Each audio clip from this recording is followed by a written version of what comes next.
ನಾವು ವಿರೋಧ ಪಕ್ಷದಲ್ಲಿದ್ದಾಗ ಅವರು ಅಧಿಕಾರದಲ್ಲಿದ್ದಾಗ ಯಾವ್ಯಾವ ಕೇಸ್ಗಳು ಕೊಟ್ಟಿದ್ದಾರೆ ಒಂದೊಂದು ಕೇಸ್ ಯಾರು ಯಾವ ಕಾರಣಕ್ಕೆ ಪದೇ ಪದೇ ಸಿಬಿಐ ಅಂತಾರೆ ಸರ್ ಅವರು ಅಧಿಕಾರದಲ್ಲಿದ್ದಾಗ ಕೊಟ್ಟಿದ್ರು ಎಲ್ಲ ಕೇಸ್ಗಳು ನಾವು ಡಿಮ್ಯಾಂಡ್ ಮಾಡಿದ್ವಿ ಆ ಕೇಸ್ಗಳನ್ನೆಲ್ಲ ಕೊಟ್ಟಿದ್ರು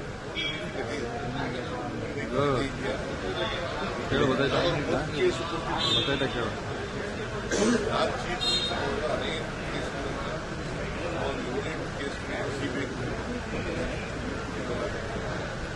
ಗ್ಯಾಸ್ ಕೇಸ್ ಕೊಟ್ಟಿದ್ರು ಲಾಟರಿ ಕೇಸ್ ಕೊಟ್ಟಿದ್ರು ಸೌಜನ್ಯ ಕೇಸ್ ಕೊಟ್ಟಿದ್ರು ಸರ್ಕಾರದ ಜಿಲ್ಲೆ ಕೊಟ್ಟಿದ್ದಕ್ಕೆ ಯಾವ್ದಾದ್ರು ಒಂದು ಕೇಸ್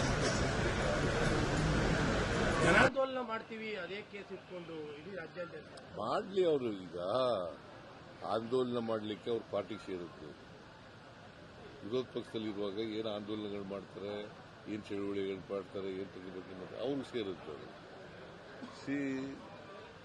ನಾವು ಏನು ಉತ್ತರ ಕೊಡಬೇಕು ಅದನ್ನು ಕೊಡ್ತೀವಿ. ನಿನ್ನೆ ಕಾಂಗ್ರೆಸ್ನ ಎಲ್ಲ ನಾಯಕರು ಏಕವಚನದಲ್ಲಿ ಮಾತಾಡಿದ್ದಾರೆ. ರೆಡ್ಡಿ ಅವರು, ಶ್ರೀರಾಮುಲು ಅವರು ವಾಗ್ದಾಳಿಗಳನ್ನ. ಈಗ ಅವ್ರಿಗೆ ಸಂಸ್ಕೃತಿ ಇಲ್ಲ ಅನ್ನೋದು ಬಹಳ ಸ್ಪಷ್ಟವಾಗಿ ಗೊತ್ತಾಗುತ್ತೆ. ಬಿಜೆಪಿಯವರಿಗೆ ಸಂಸ್ಕೃತಿ ಇಲ್ಲ. ಹಾಗಾದ್ರೆ ಜನಾರ್ದನ್ ರೆಡ್ಡಿಗೆ ಬಳ್ಳಾರಿ ಬರಬೇಡ ಅಂತ ಯಾಕೆ ಮಾಡಿದ್ರು?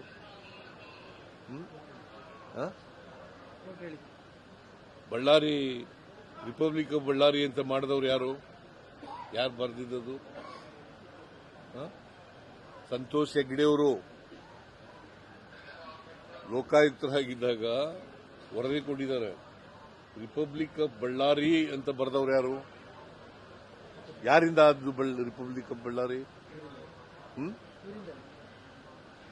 ಇವ್ರು ಜನಾರ್ದನ್ ರೆಡ್ಡಿ ಅಲ್ಲ. ಇವ್ರಿಗೆ ಪ್ರಜಾಪ್ರಭುತ್ವದಲ್ಲಿ ನಂಬಿಕೆ ಇಲ್ಲ, ಸರ್ವಾಧಿಕಾರದಲ್ಲಿ ನಂಬಿಕೆ ಇದೆ ಅಂತ ಅನ್ನೋದಕ್ಕೆ ಒಂದು ಉದಾಹರಣೆ. ನಾನು ಇಬ್ರಾಹಿಂ ಇಬ್ರು, ನಾನು leader of the opposition, Ibrahim ಕೂಡ ಒಬ್ಬ ಲೀಡ್ರು. ನಾವಿಬ್ರು ಪಾರ್ಲಿಮೆಂಟ್ನಲ್ಲಿ ಹನುಮಂತಪ್ಪ ಎಲೆಕ್ಷನ್ ನಿಂತಿದ್ದಾಗ, ಲೋಕಸಭೆಗೆ ನಿಂತಿದ್ದಾಗ ಹೋಗಿದ್ದೀವಿ. ನಮ್ಗೆಲ್ಲೂ ಜಾಗ ಕೊಟ್ಟಿಲ್ಲ. ಉಳ್ಕೊಳಕ್ಕಲ್ಲಯ್ಯ, ಪಬ್ಲಿಕ್ ಮೀಟಿಂಗ್ ಮಾಡಕ್ಕೆ, ಕ್ಯಾಂಪೇನ್ ಮಾಡಕ್ಕೆ ನಮ್ಮ ಕ್ಯಾಂಡಿಡೇಟ್ಗೆ ಎಲ್ಲೂ ಕೊಟ್ಟಿಲ್ಲ. ಕೊನೆಗೆ ಒಂದು ಕುರುಬರು ದೇವಸ್ಥಾನದ ಹತ್ರ ಮಾಡದ್ದು ನಾನು.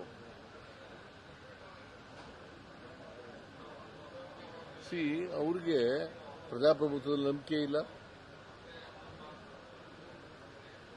ಸಂಸದೀಯ ವ್ಯವಸ್ಥೆಯಲ್ಲಿ ನಂಬಿಕೆ ಇಲ್ಲ, ಸಂಸ್ಕೃತಿ ಸರಿ ಇಲ್ಲ. ಅವ್ರಿಗೆ ಗೂಂಡಾಗಿರಿ ಮಾಡ್ತಾ ಇದ್ದವರು ಅವರು. ಅವರಿಂದ ನಾವು ಪಾಠ ಕಲಿಬೇಕಾ? ರಿಪಬ್ಲಿಕನ್ ಕಾಂಗ್ರೆಸ್ ಮಾಡಿದ್ದಾರೆ ಅಂತ ಹೇಳಿ ರಿಪಬ್ಲಿಕನ್ ಆಫ್ ಕರ್ನಾಟಕ ಮಾಡ್ಕೊಂಡಿದ್ದಾರೆ ಕಾಂಗ್ರೆಸ್. ನಾವು ಕಾಂಗ್ರೆಸ್ ಪಕ್ಷ ಯಾವಾಗಲೂ ಕೂಡ ಪ್ರಜಾಪ್ರಭುತ್ವದಲ್ಲಿ ನಂಬಿಕೆ ಇಟ್ಕೊಂಡಿರ್ತಕ್ಕಂಥವ್ರು, ಸಂವಿಧಾನದಲ್ಲಿ ನಂಬಿಕೆ ಇಟ್ಕೊಂಡಿರ್ತಕ್ಕಂಥವ್ರು. ಗೊತ್ತಾಯ್ತಾ? ಸಂವಿಧಾನದ ಆಶಯಗಳಲ್ಲಿ ನಂಬಿಕೆ ಇಟ್ಕೊಂಡಿರ್ತಕ್ಕಂಥವ್ರು, ಸಂವಿಧಾನ ಜಾರಿ ಮಾಡಬೇಕು ಅಂತ ಇರ್ತಕ್ಕಂಥವ್ರು. ರಾಜಕೀಯ ಉದ್ದೇಶ, ರಾಜಕೀಯ ಲಾಭಕ್ಕೋಸ್ಕರ ಈ ತರ ಮಾಡ್ತಾ ಇದ್ದಾರೆ ಸಮಾವೇಶ ಅಂತ. ಬೇರೆ ಇನ್ನೇನಿದೆ? ರಾಜಕೀಯ ಉದ್ದೇಶ ಬಿಟ್ರೆ ಇನ್ನೇನಿದೆಪ್ಪ? ಈ ಸೆಷನ್ ವಿಚಾರದಲ್ಲಿ, ಈಗ ಕರೆದಿರೋ ಸೆಷನ್ ವಿಚಾರದಲ್ಲೂ ಕೂಡ ಅದು ರಾಜಕೀಯ ದುರ್ಬಳಕೆ ಅಂತ. ಈಗ ಮೊದಲನೇ ವರ್ಷ ಅಸೆಂಬ್ಲಿ ಶುರುವಾಗುತ್ತಲ್ಲ, ಮೊದಲನೇ ವರ್ಷದಲ್ಲಿ ಅಲ್ಲ, ಹೊಸ ವರ್ಷದಲ್ಲಿ ಮಾಡಲೇಬೇಕಲ್ಲ. ಸಂವಿಧಾನ ಸ್ಪಷ್ಟವಾಗಿ ಹೇಳ್ತದೆ, it's A mandatory and the part of the government. Joint session ಮಾಡೋದು ಮ್ಯಾಂಡೇಟರಿ, ಅದು ಮಾಡ್ತಾ ಇದ್ದೀವಿ. ಅದ್ರ ಜೊತೆಗೆ ಈಗ ನರೇಗಾ ಉದ್ದೇಶ ಏನು ನಿಮಗೆ? ಅದು ಗೊತ್ತಾ ನಿಮಗೆ? ನರೇಗಾ ಉದ್ದೇಶ ಯಾಕಾಯ್ತು ಅಂತ? ರೈತರಿಗೆಲ್ಲ ಕೇಳಪ್ಪ, ಇಲ್ಲಿ right to work, right to information, right to education, right to food. ಇದನ್ನು ಮಾಡಿದವ್ರು ಯಾರು? UPA ಗೌರ್ಮೆಂಟ್, ಮನಮೋಹನ್ ಸಿಂಗ್ ರವರು ಪ್ರಧಾನಮಂತ್ರಿ ಆಗಿರುವಾಗ ಮಾಡಿದ್ದು. ಅದನ್ನ ಹಾಳು ಮಾಡಕ್ಕೆ ಹೊರಟಿದ್ದಾರೆ. ಅದಕ್ಕೋಸ್ಕರ ವಿಶೇಷ ಅಧಿವೇಶನ ಕರೆದು ಅದನ್ನ ಖಂಡಿಸಿ ಮತ್ತೆ ಮನ್ರೇಗನ ರೆಸ್ಟೋರ್ ಮಾಡಬೇಕು. ಈಗ ತಂದಿರತಕ್ಕಂಥ ಕಾಯ್ದೆ ಇದೆಯಲ್ಲ, ಎಂಥದ್ದು VBG ರಾಮ್ಜಿ, ಒಬ್ಬರೇ ಕರೆಕ್ಟಾಗಿ ಹೇಳ್ತಾ ಇರೋದು. ಒಬ್ಬರೇ ಕರೆಕ್ಟಾಗಿ ಹೇಳ್ತಾ ಇರೋದು. VBG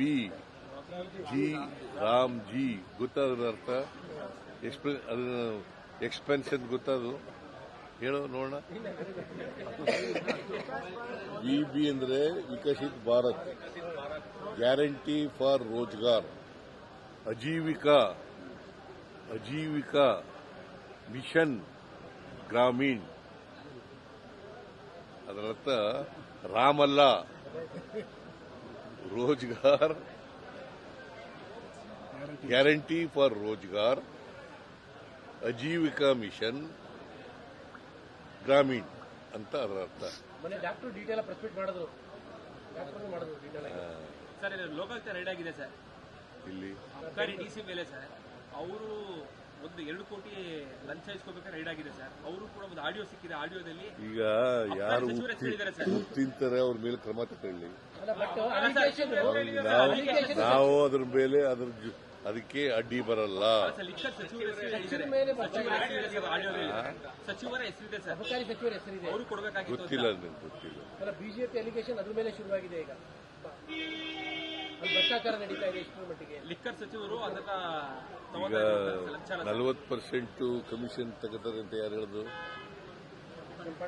ಕೆಂಪಣ್ಣ ಅಲ್ಲ ಮತ್ತೆ